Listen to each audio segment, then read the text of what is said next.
Hello there, everyone. Welcome to another edition of Fired Up. My name is Morgan McLintic, and I'm joined today by Nicole Pytel. Hey, Nicole, how are you? Hey, Morgan, I'm doing good. How are you? I'm very well. And I'm excited about our conversation today because we're going to be talking all about gated assets. What are they? When should you have them? What works well? What doesn't work so well? What do you do after you convert? Should you gate assets at all? I mean, obviously, that's a big one. I'm ready. We get so many questions about this topic in all shapes and forms. So I think this one's going to be really, really helpful for our startup marketing friends today. When we talk about a gated asset, I have a pretty good idea in my mind, but there are all sorts of different types of content that you could gate. So why don't you just lead us in? Why should a company even have a gated asset? What are the different types? And let's start there. Gated assets are the best way, in my opinion, to generate leads. It's a great way to share your expertise, to give your unique point of view, to give something really of value. And I think of value is really important there because that's really going to determine whether or not you gate something. We work with so many startups and the pressure is on to create so many leads that they want to gate a little bit of everything. And it doesn't quite work that way. As much as we would love for somebody to come on the website and fill in their email address and their job title and all of that important information that we so desperately crave, they're not going to do that for just anything. So you have to be really, really careful about what you gate. But in terms of what can be gated, things that are unique. Have you done a research report? Have you done a really cool white paper? Have you done an interactive assessment where people can kind of come in and almost take a little quiz and then fill in their information to get the results? In some cases, infographics can work. I've worked with clients that have done, multi-page infographics. It's almost like a mini research report, but like a 3 or a 4-page infographic, a very visual asset that's super helpful. And I think the word is helpful and valuable. If it's helpful and valuable, you put it behind a gate. Right. So gated assets, sometimes called lead magnets or a conversion event, something on your website where someone has to fill in a form. It can also be sort of tool. I see tools. I see, our Firebrand lead scoring model, for example. Like there's also sort of checklists. Of course, the main ones that most companies have, conversion events are going to be some kind of product or demo, free trial. Those things are sort of very low funnel. But we're talking here about something that's not a brochure, that's not just about your company, but that is independent of your proposition, gives value to your audience. So they don't have to use your product, although obviously it's slanted, the content's going to be slanted towards what you do and earthed in the overall value prop. But the concept is, hey, I'm helping to be useful or educate my audience independent of the offering. Yeah, and you have to think about where the audience is at this stage of the journey. They're coming onto the website. They're willing to hand over their name, email address, contact information. That means they're really considering you versus several of your competitors. That's where the big chunk of the meat comes in. What data can you provide? What thought leadership can you provide? What's something that is very uniquely you? And yes, ties back to your value proposition, of course, because that's what you do as a business. But think about it in terms of, hey, if somebody's going to go and they're going to download 5 different gated assets between me and my top 4 competitors, what do I want to put on display? What do I want to show? What is going to rise to the top of those 5 things that they're going to go download? Right. That's an important point. You're after their email address and their credentials. They're after the information. So it has to sort of sell and resonate for your brand and add value afterwards, and often in context to competitors' information as well. So let's have the debate about gating and ungating. Let's just take both sides. Why should you gate any information on your website at all? What's the pros of that? Obviously, the pros is generating leads. As much as we would love for people to just come on our website, read a couple blog posts, maybe check out an infographic and ask for a demo. Like B2B life, it doesn't work that way. So the biggest pro is we need leads. We need to know who people are. We need to know who's perusing our website. We need to be able to have contact information so we can stay top of mind, so we can send them our newsletter, so we can nurture them after they go on to fill out that form and download that asset. And that's a whole other conversation I know we're going to have here today. But that's the biggest pro. There is a flip side of people that say you should never gate anything. You should just offer it all out there for free. I am not in that camp. I'm not. I think if everything's for free, that's great. But then you're really kind of stuck relying on somebody to go and consume it all on their own and come back. And what's the one conversion event? They ask for a demo. They hit contact us. I feel like that's a tough game to play. And at least when they filled out a form, they've gotten a gated asset, you get to control the narrative because you get to email them afterwards. You get to send them relevant pieces of content. You get to send them what you want them to see and what they need to see based on where they're at in their buyer's journey, instead of relying on them to come back and peruse. I'd much rather be proactive, getting that content into their hands, than reactive, keeping my fingers crossed that they were impressed and that they come back. Right. So visitors come to the site, they have filled in the form. That shows that they're further down the funnel. Is a higher signal of intent. It's obviously something that you can measure. So it can tell you something about what your audiences are thinking about, what's important to them. It's a pretty strong signal in terms of, hey, we like this content and we're willing to pay the price of our contact details for it. Give them more of that, or that particular audience at that point in the funnel like this particular type of content. Then, as Nicole says, you can guide their experience afterwards in terms of, hey, if you like this, now I'm going to lead you further down the funnel. You know, you see this with pricing of products. The price of a Porsche is more than many Toyotas, let's say, and that connotes some quality. Now, the same with your content, an expectation of quality when it has the price of an email. Whereas if you're just perusing around a website and you could download something, but it's not gated, you might not bother because you would think, well, these guys don't value this asset, and so it might not be worth my time downloading. That's a really great point. And that's a conversation that you and I have all the time. We really talk in terms of currency. You know, content assets are worth something. Some content assets are absolutely worth me handing over my email address for, and some aren't. And that's not to say that they're not valuable and helpful and educational and doing all the things that they should be. But if I hand you my email address and I get, like, in essence, a blog post back, then half of it is a sales pitch for your product, that's not a good use of my currency, which is my email address. And in the end, you do things like that and people remember your brand not so fondly. There's a lot of risk there in what you gate and how you decide to go about gating your content. Right. No one wants to pay their email address and all the follow-up for a brochure.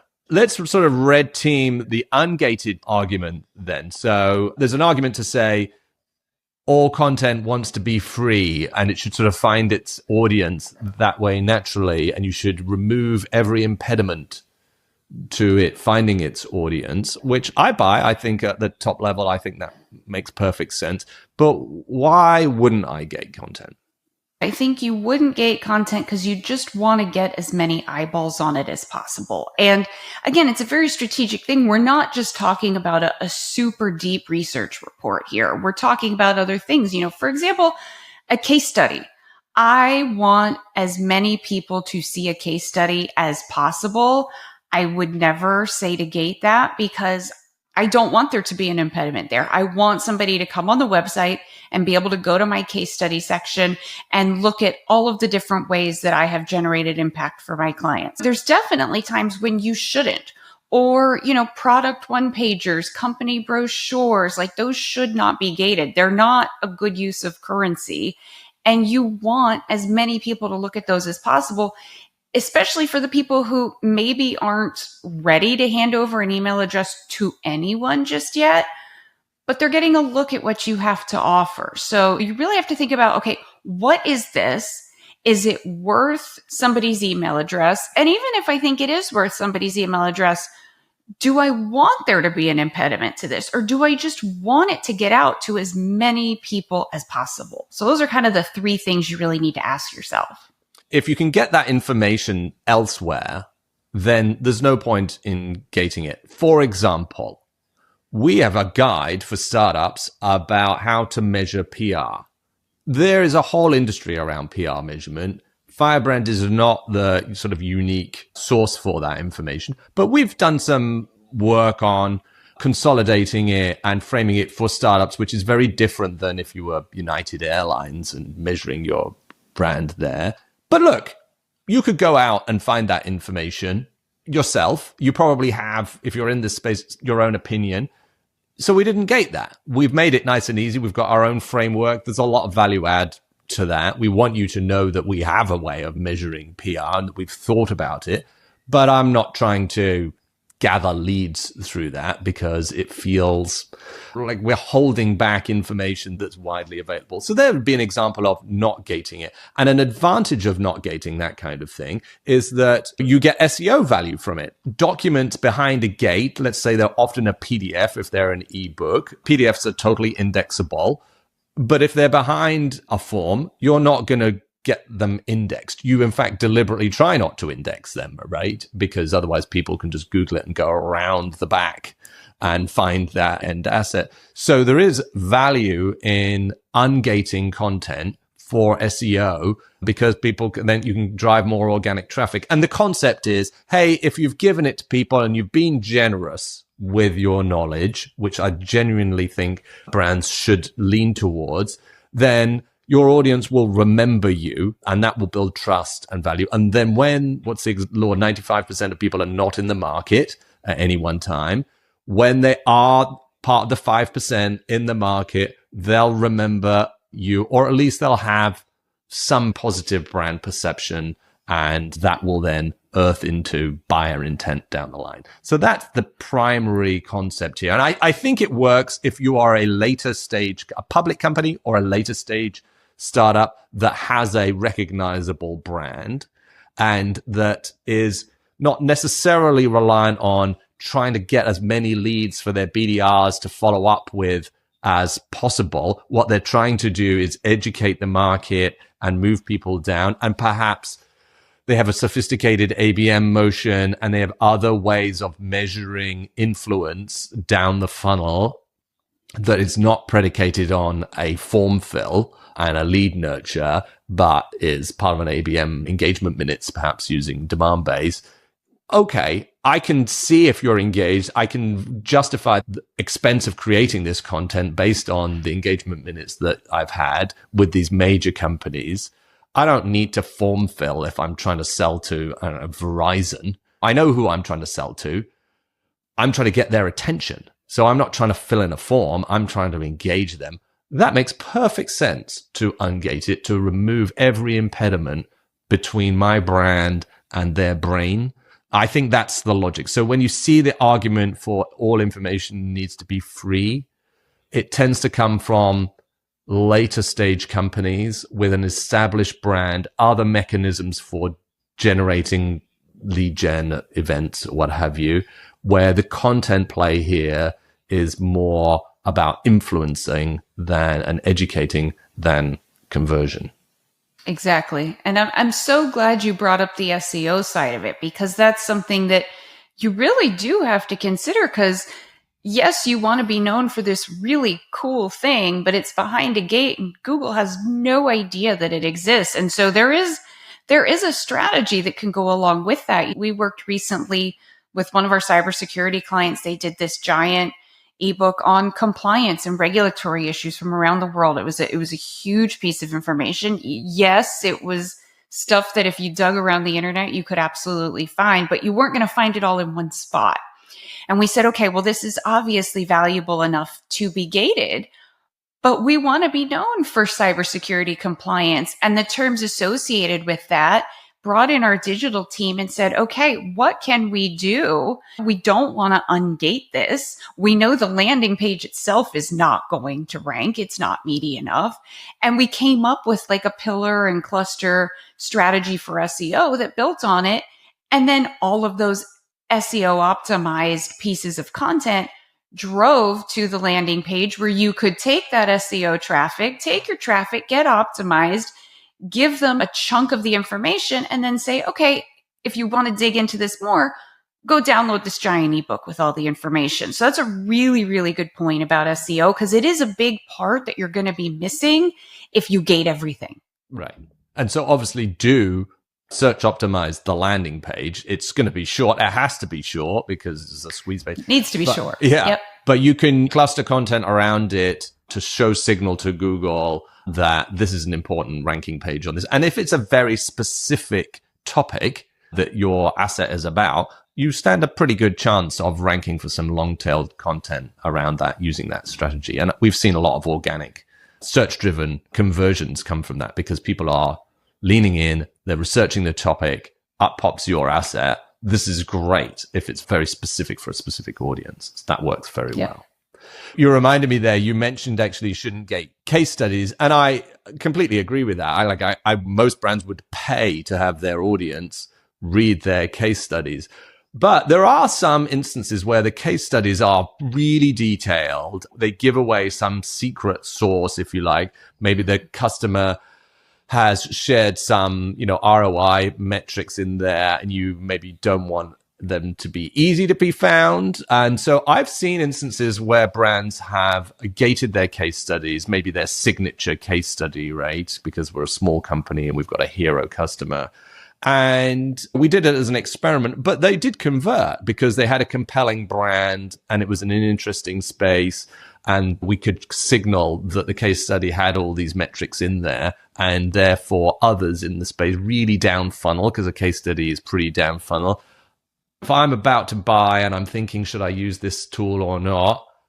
I've already converted. You've already got all my details. I'm happy to fill in the form on this one if I come in cold. Yeah. So I've seen it work.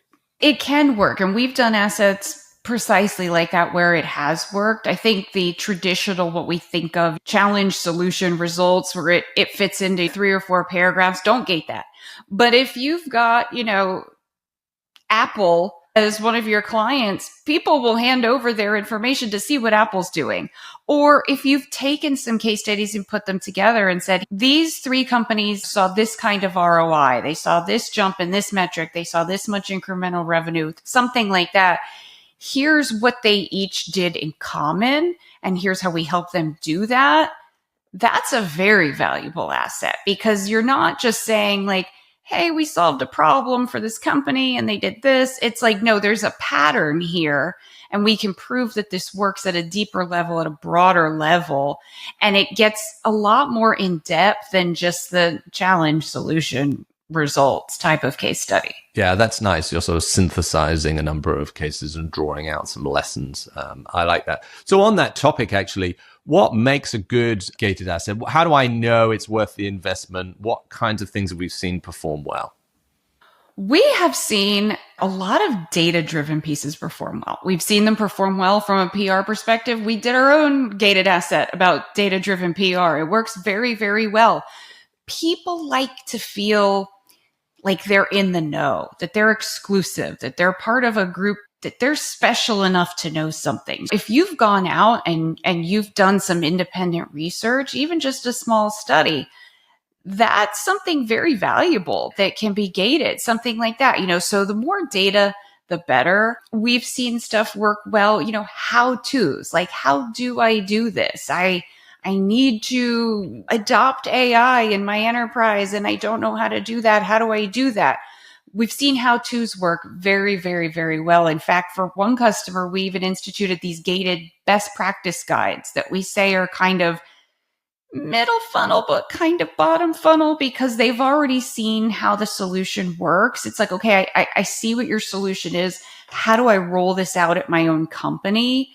and it's, a list of best practices on how to roll it out. We gate those, and those do very, very well because they say, okay, I'm going to make this investment, but like, how the heck do I do it?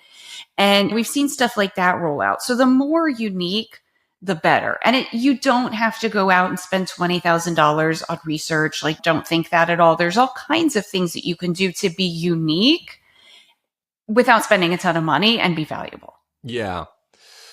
So thinking about your ICP or your persona, thinking about their journey and sort of placing your asset within a top, middle, or bottom of funnel position for a particular persona and a particular problem that they've got. If you start there and you've got something very relevant to your audience, you know that you're then sort of building on a solid foundation for whatever asset. It might be a webinar, it might be an ebook, it might be a toolkit, whatever it is, you know where it fits. And I think then you can feel confident about building that asset and paying to promote it, because obviously there's an investment in creating it and then there's an investment in promoting it. And so you want to feel like, okay, this is going to resonate with my audience. And where do you get that signal? You could have maybe seen that signal from blog posts which really performed. And you say, hey, this blog post is going like gangbusters. Maybe we should dive deeper into it. You could maybe see it in paid media. People are clicking on these keywords more than those. That maybe shows a little bit higher intent around those topics. Let's sort of lean into that. You can talk to your sales team and see what questions prospects are having, or look at the buy cycle and think, we're losing deals here and it's irritating, or deals are getting hung up here and it's irritating because of a misperception. And we need an asset in there to sort of educate them before they get to that point so that deals don't stall out or lose. So I think if you approach it strategically in that way, you can feel confident that your asset is going to perform. Ultimately, you never know. I'm always amazed that you write blog posts or you create assets, you think this one is great, and it falls flat for whatever reason. The timing, it just didn't resonate, and others which you think, well, I'm just going to do this quick asset based on these case studies and we'll throw it out there. And it works really, really well. So you don't always know. It's the same, absolutely the same with blog posts. Anyone who's published 10 blog posts, the one they thought that was going to work the most probably didn't. So you do need a portfolio, and let's talk about how many you need in a moment. But I would say if you've got a structured approach by persona, by lead stage, and you've earthed it in a real problem for them, you're probably starting on a solid foundation. Yeah, and you bring up personas because that's huge, because I think people tend to think, oh, if it's a really long asset, I should gate it. Well, if your persona is a CISO or a CIO or a CTO or anybody in the C-suite, they don't have the time or the inclination to sit down and read your 30-page white paper or watch your 2-hour LinkedIn Live. Like, they just aren't going to do it. Will they hand over their information for other stuff? Absolutely. And one thing that I've seen work well for the C-suite is assessments. Answer these 10 questions and we'll tell you how you stack up against the competition. And it's short, it's sweet. They can do it in a few minutes. They get everything emailed to them. They don't have time to sit there and read this giant thing or watch a giant thing or flip through a giant 90-page infographic. Like, they just aren't going to do it. So you have to think about who you're talking to and where their time is going to be spent. And you could put a ton of work into something that's truly, truly amazing. And then you're amazed because none of your target audience actually downloaded it. It might be people below them, managers or even VP level that are vetting on their behalf, but you're not getting the eyeballs that ultimately you need. That's a common mistake. Providing content in a format or level of depth that is not suitable for the target persona, right? You've written something that's too long for them. Longer isn't better necessarily. What are some other mistakes that we see when it comes to gating assets?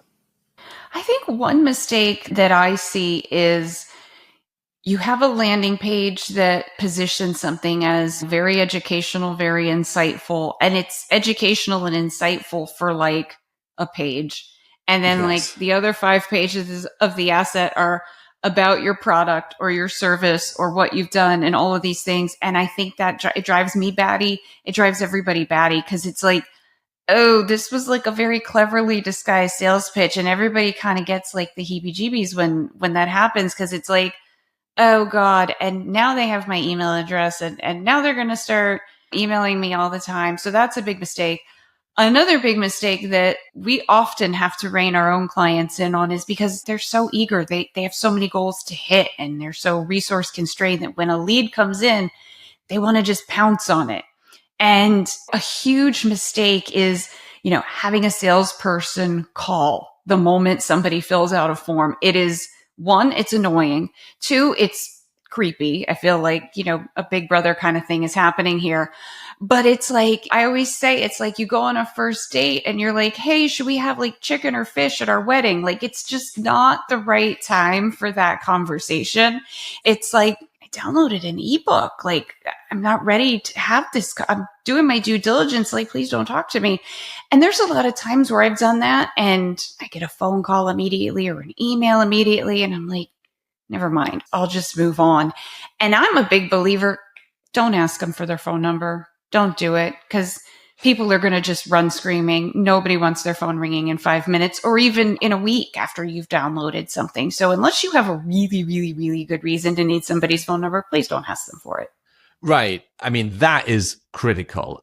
The form that people have to fill in should have the minimum number of required fields, literally just the email address, because you can look up through enrichment their phone number if you really want to call them, and the company, it's probably in the URL, in their email address. You can enhance that information. But I've seen what sector you're in, where did you first hear of us, which of our products are you interested in, which country are you in? And that's often for like international companies. They'll have, oh, well, we need this because our lead routing goes by region or by country. That's an internal problem that you need to solve. Don't make your prospect solve that. And let's be clear, every extra field decreases the conversion rate. There's probably statistics about that, right? I could probably look that up. Oh, there are. There's endless studies that prove that. You're just increasing the friction. And it looks so needy. So it's a bad look. Don't do it. And one mistake people make is before you even get to the form, if your form is so far down on the page yes. that it takes me like 5 minutes to scroll through your landing page copy and get to the bottom, like no one is going to fill that out. If it is not above the fold or as darn near close to the fold as possible, your landing page is wrong. And there's studies for that too. We see that in landing pages. We see that in emails. The more scrolls it takes to get through something, the less engagement you're going to get with it. So even if you have the perfect form, I'm asking for like 2 fields. I want your email address and your first name. If it's at the bottom of 500 words, like no one's going to fill it out. Yeah. So all the sort of CRO, conversion rate optimization rules apply. Have the form above the fold, only have one conversion event on the form itself. Don't let people wander off, remove all the nav. Just get people to fill in the form. Those apply. I would say another common mistake is a lack of testing. So I have filled in quite a few of these forms over time and had a thank you, and there's no asset to download, and then there's no email. So I've given you my information, but I haven't actually got the asset. And your HubSpot will just flash up the they have a standard boilerplate, like, thanks for downloading this. But, it has to trigger an email in the form. Best practice, have it available so that people can press a button and download it right now and send an email with it attached as well. Belt and braces on that, because the email might not arrive. Might go into spam. You never know. And please test it, because think of how annoyed you would be if you say, went to the drive-thru at McDonald's, you put in your order, you handed them your money. At the next window, they gave you your receipt and no Big Mac and said, drive away. Like you'd be pissed. All right. This is the digital version of that. Test it. we test stuff. It drives us a little annoying because it's, oh, look at all these people that filled out the landing page, and it's all us. But you have to make sure that it works, because if it doesn't, you're just automatically giving somebody this terrible impression of your brand. At the very least, that you just don't pay attention to detail, and people don't spend a lot of money with people who don't pay attention to detail. Right. Just having in mind sort of triggers for that. Hey, we're going to change over our CMS. We're moving all our forms into HubSpot away from this other lead form that we had at the beginning. We were using a WordPress form, whatever. Right. Those are things you're going to go back through all of the conversion events and find them and move them over, because they can break. So test them routinely on that. So how many assets do you think a startup should create? More than one, fewer than 100? What's the golden number? Yeah, fewer than 100, yes. It kind of depends. I mean, it needs to be at least a handful, but it kind of depends, and that's a super annoying answer, I know that. But it depends on who are you talking to? Who's your audience? Because, we've got clients that have a very technical audience, but they also have an audience that's more on the business management side, where they're making the decision because they have the budget, and the technical side is more the influencers. Some of them, it's the opposite. So it depends on your audience. I would say have 4 or 5 bare minimum on your website. But if you've got a couple of different personas, or if your sweet spot is a couple of different industries, and you've got, the healthcare's guide too, and the insurance's guide too, you have to think about who you're targeting, because you want it to feel as personal as possible. You want somebody to look at that gated asset and go, that's for me. That was written for me, my job, my industry, whatever it is, so that they're excited to fill out the form and read what you have to say. So it kind of depends, but you need a few. If you have one on your website, that's not enough. I mean, it just could be a topic that doesn't resonate very well. You don't know. So you've got to put stuff out there. You've got to give people choices. You've got to think about, okay, well, if I was the buyer here, what questions do I need answered, or what would impress me from this company? What could I see from it? So you need a few. Less than 100. Yes, absolutely. But more than a few. Yeah, I think let's go for 5 to 10, right? Current assets, because by persona, by vertical, as you said, sort of structure it, or by issue. And then also think about, like, some people are visual, so they might want a more visual kind of asset. Other people are happy to read it in detail, more technical. So tailor the assets to fit with your personas, absolutely. And have a sort of portfolio of assets out there, so that, you've got a few different hooks in the water, or you're placing a few different bets, so that you can kind of get a good volume of leads, because they have a life cycle. The issues are topical, and then they get solved, or widely known how to solve them. So you'll need to constantly create a good flow of these, and try and have 5 to 10 that are current and in market and being promoted. When you're early stage, kind of building up to that 5 can be quite a lift, but you need to kind of get there as quickly as possible. What about working with partners, third-party partners? What do you think about that? Those partners could be research companies, but they can also be other vendors that are actual partners.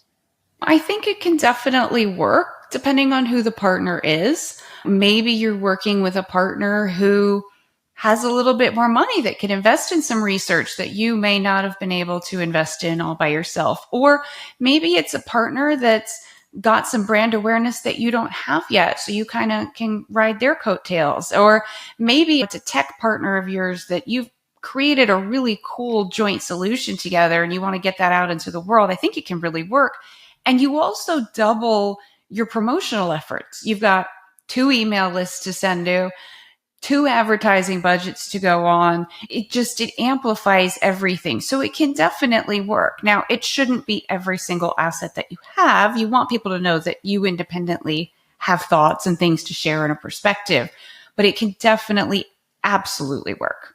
I think also there are these content media companies for dummies, or even whole media companies, O'Reilly, those kinds of assets. We have one, load balancing for dummies, for one of our clients. That asset works really well. Everyone kind of knows what they're going to get from those. They're visually quite easy to recognize in terms of style. You pay to license the brand, and you're effectively writing this thing, and you're licensing their IP. But it does have a sort of stamp of quality on it, and we have found those work really well, more than on the sort of branded side, and it shows a level of investment. So it's a well-trodden path. I think probably in some places it's a little bit played out, but we found those work well. The O'Reilly assets also, I think they bring some more IP to it, right? They're actually writing some. Those work super well. So definitely think like, who are the other groups who either know about your topic and can bring some smarts to your asset and some credibility to you, or, as Nicole said, you're partnering with another vendor that I want to tap into their audience and they want to tap into mine. Let's work on this thing together and we can solve a broader problem. That's wonderful, right? That's definitely 1 + 1 = 3. So how long does it take to produce some of these? We want to try and get to 5 to 10. Sounds like a lot of work. Often we're under the gun. We're launching from stealth. We've got to get an asset. We've got a product launch that's coming up. We want a companion asset. How long should people allow for the creation of these things?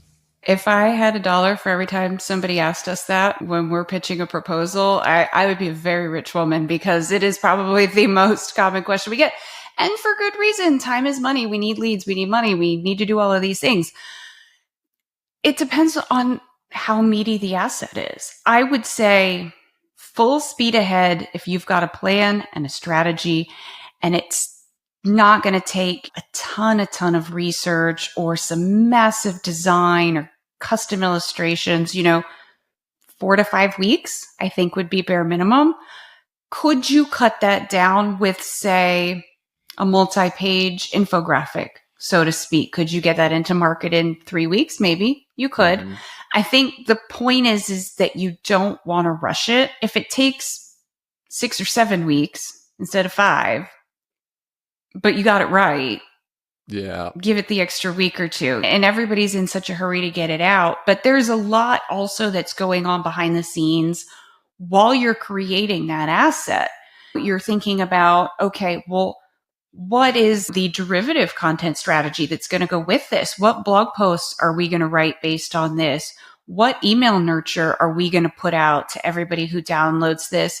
We've got to write and build e-blasts to our own audience. We've got to build ad campaigns so that we can promote this. There's a lot that's happening. It's not just somebody sitting there typing away trying to write, the next great American novel. There's a lot happening behind the scenes. And so to get that into market into 5 or 6 weeks is actually quite good. And people think, oh, well, maybe I could do it faster in-house. It just takes the time that it takes. It just does. Yeah, I agree with that. I mean, just work back. You're writing an ebook, a week on research and to talk to the SME, and for the SME to kind of consolidate their thinking, a week on production to write the first draft, a week on review and enhancement, and a week on design. You're at 4 weeks, right? And that is a quick turn. So that's a best case, that everything goes well and doesn't go into iterations. Plus, you've got to have the landing page. The MarTech needs to be set up. You need to think about the promotion. The email nurture needs to be written. There's a lot going on.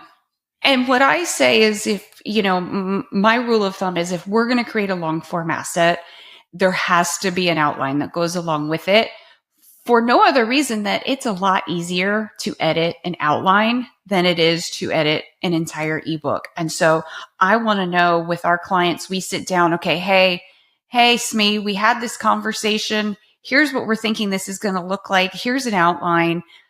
Are we all aligned on this? Oh, well, maybe chapter 2 should be here, or maybe we should touch on this point a little bit more. That's a lot easier to fix. And in terms of our clients, that's a lot cheaper for them to fix at that point than to say, oh, well, no, let's go back and do a V2 of it. And then you're waiting to get into market. And so always just have alignment every step of the way. It may seem extraneous, but I promise you it's not. Totally agree with that. So we've got our asset. How are we going to promote it? If you have ever sat through one of my content audit presentations, and Morgan, you've sat through many of them, you will hear me say, and I have a slide to go with it, that content is a process. It's not a project. If I'm writing an ebook, that's a project. There is an entire process that goes along with it. There is an entire slew of derivative assets that need to be created from that. Some are in the top of the funnel because you need people to come in and read that blog post or look at that infographic or see those social cards on LinkedIn and say, oh, that looks cool. I want to dig deeper into that. And they go and they fill out the form and off they go. Some of the stuff is to guide them through the funnel. You need the email nurture. As soon as if the only email you're sending is thanks for your interest, here's your PDF, you're missing a huge opportunity to guide them through the funnel. So you need that. You need a place for them to go next. Maybe that's a product one pager. Maybe it's a solution brief. Maybe it's something like that. Maybe there's a video that accompanies it. Maybe you take one little chunk of that thought leadership and turn that into a minute-long video that kind of details it. There's so much that could go into it. Maybe your CEO writes a companion byline post for Forbes Text Council to go with it. There's so much that can go into it at every level of the funnel. And when you think of it in terms of a process, you know what to do every time. So if you say, we're going to go out, we're going to create a gated asset, everybody knows what's expected of them. Your content team knows what's expected of them. Your design team knows, hey, we've got to not just do the asset. We've got to do blog post headers. We've got to do email headers. We've got to do social cards. Your social team knows what's coming. Your digital team knows what's coming. Hey, we got to get ads ready. All of these things come together. And then when everybody knows exactly what's expected of them, it's almost like muscle memory. And it just becomes faster and easier and more efficient the more that you do it. Yeah, it's definitely a cycle, a chain of activities that are interlinked that your business needs to get used to running. Okay, there's a paid element, there's an SEO element, there's an email marketing element, there's a website element. We need to tell the sales team, we need to promote it to our community. All of that is just a cycle.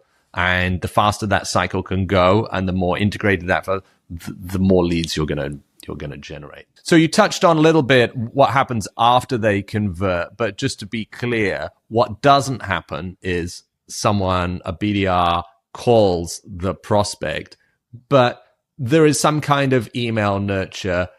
We've talked about this in prior shows, but just how many emails in the nurture, what kind of things are we sharing? Let's just make sure that that's covered. Yeah, we've definitely talked about this, but it's always worth talking about again because it's such an important part of your strategy. So 3 to 4 emails, nothing hard. The first one is always triggered immediately after somebody fills out the form. You give them the PDF. You follow up with a couple of related assets. Maybe it's another asset that you did that was gated that you're giving to them ungated. Once somebody's on your email list, don't ask them to fill out a form again. You already know what you need to know about them. So give it to them for free, so to speak. Maybe give them a case study that shows, hey, you read an ebook about this strategy. Here's how it worked in the real world with company XYZ. And then end it with, hey, let's have a conversation, whether it's book a demo or maybe you embed a demo video in there. You've got an explainer somewhere. You take them through the funnel. I think the point is, what conversation do you want to have with them after they consume this asset, whatever the asset may be, so that you're taking control, you're being proactive, you're leading the conversation and actively pulling them deeper and deeper into the funnel. That's wonderful.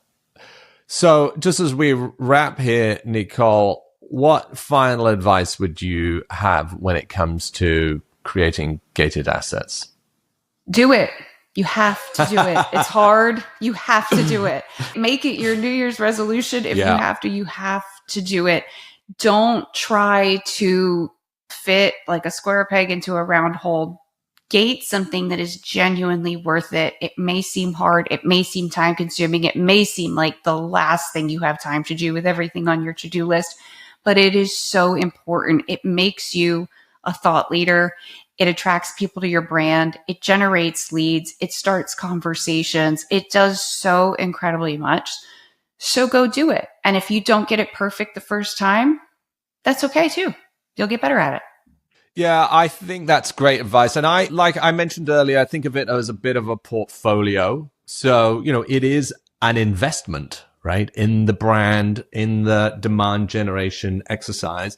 Have different types of asset. We talked about a whole range of them, ebooks and white papers, but webinars and demos and checklists and toolkits and templates, infographics, different formats at different levels of the funnel for your different portfolios. So have fun with creating those different types of assets for the different audiences and see what parts of that portfolio work the best. And you need to invest in creating them and then invest at least as much again in promoting them.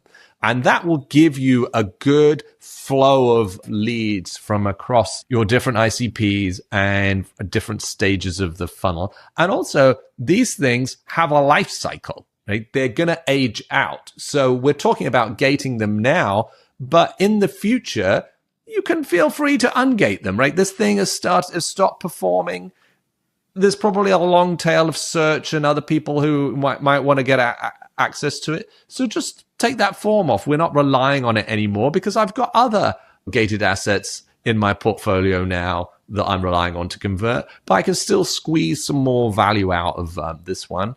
And remember, you're creating the main asset, but you can also create lots of derivative assets from this particular investment. Other blog posts, companion podcasts, email flows. Work that asset as much as possible so that you're extracting the most value for that lift.